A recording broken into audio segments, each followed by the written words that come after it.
Video last దాకా చూడండి. మీకు ఒక విషయం చెప్తా లాస్ట్‌లో. భారత వైమానిక దళం తర్వాత ఇప్పుడు నావికా దళం కూడా రంగంలోకి వచ్చేసింది. అరేబియా సముద్రంలో మోహరించిన ఐఎన్ఎస్ విక్రాంత్ కరాచీని లక్ష్యం చేసుకుని విధ్వంసం సృష్టించడం ప్రారంభించింది. నావికా దళ దాడి కారణంగా కరాచీ ఓడరేవుతో సహా నగరంలో భారీ అగ్ని ప్రమాదం జరిగింది.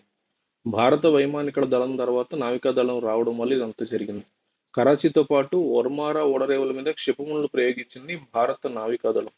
రక్షణ వర్గాల సమాచారం ప్రకారం పాకిస్తాన్‌లోని కరాచీ, ఒర్మారా ఓడరేవుల మీద ఐఎన్ఎస్ విక్రాంత్ నుంచి అనేక క్షిపణులు ప్రయోగించారు. దీనికి కారణం 2 ఓడరేవులతో భారీగా మంటలు చెలరేగాయి.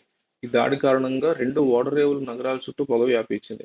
ప్రజలు భయాందోళనలతో తీర ప్రాంతాలను వదిలి బంకర్ల లోపలికి పరుగులు తీస్తున్నారు. పాకిస్తాన్ నావికా దళానికి కరాచీ, ఒర్మారాలో భారీగా స్థావరాలున్నాయి. వారి ఉన్నతాధికారుల ప్రధాన కార్యాలయాలు, యుద్ధ నౌకలు, జలాంతర్గాములు మోహరించిన చోటు ఇది. ఈ 2 నావికా స్థావరాలను నాశనం చేయడం ద్వారా ఐఎన్ఎస్ విక్రాంత్ పాకిస్తాన్ నావికాదళాన్ని చాలా వరకు కుంగదీయడంలో విజయం సాధించింది. ప్రస్తుతం భారత నావికాదళ ఆపరేషన్ కొనసాగుతుంది. అరేబియా సముద్రంలో ఐఎన్ఎస్ విక్రాంత్ మోహరింపు గురించి పాకిస్తాన్ ఇప్పటికే భయపడింది. ఈ విమాన వాహన నౌకను మోహరించడం అంటే 30 MiG-25K ఫైటర్ జెట్లని ఓవర్ హెడ్ మోహరించడం. ఇది నీటిలో తేలియాడే భారతదేశం భారీ వైమానిక స్థావరం.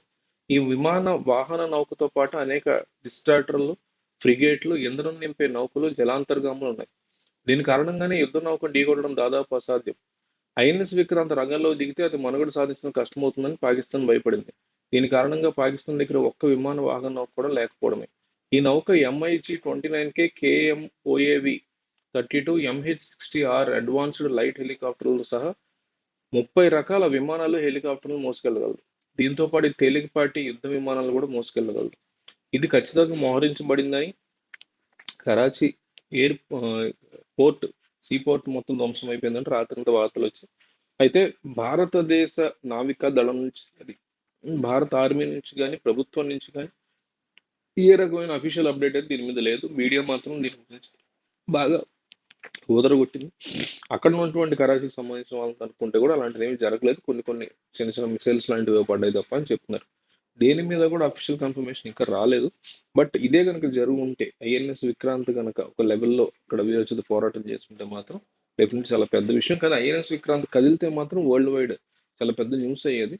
సరే, ఇండియన్ న్యూస్ ఛానల్స్ హడావుడి పక్కన పెడితే వరల్డ్ వైడ్ న్యూస్ ఛానల్స్ అంత ఈజీగా ఫేక్ న్యూస్ స్ప్రెడ్ చేయవు కాబట్టి భారీగా పెద్ద అయ్యేది. అయితే ఇండియన్ మీడియా ఛానల్స్ కానీ, ఈ సర్కస్ లాంటి మీడియా ఛానల్స్ కానీ దీని మీద హడావుడి చేసే తప్ప నిజంగా జరిగిందా లేదని తెలియదు. జరిగితే చాలా మంచిది. ఎందుకంటే పాకిస్తాన్కి ఆ రకమైనటువంటి చెప్పు దెబ్బ, స్ట్రాంగ్ దెబ్బ తగలడం అయితే తగలాల్సిందే. అందులో ఏ రకమైన క్వశ్చన్ లేదు. బట్ జరగకుండా జరిగిందని చెప్పుకోవడం అనేది ఇంకాస్త డేంజరస్ థింగ్ కాబట్టి కొన్ని గంటల్లో ఏమన్నా దీని మీద ఇన్ఫర్మేషన్ వస్తుందేమో చూడాలి.